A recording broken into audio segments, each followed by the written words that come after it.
In this video, I will show how to change layout of your Microsoft Word document. So click on this layout tab and in page setup you can make changes. So you can change size, you can select A4, orientation like portrait or landscape. Here you can set margin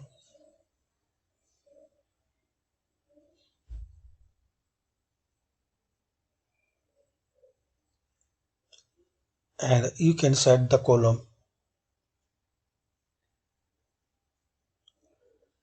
Here you can select read mode and this is the print layout.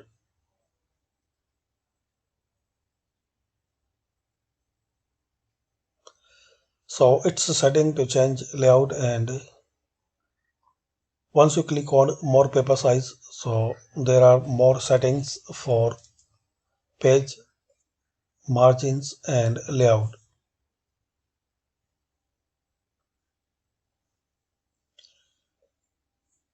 You can implement line numbers and also border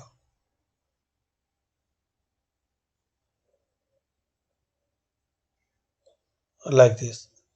So thanks for watching. Comment this video useful for you.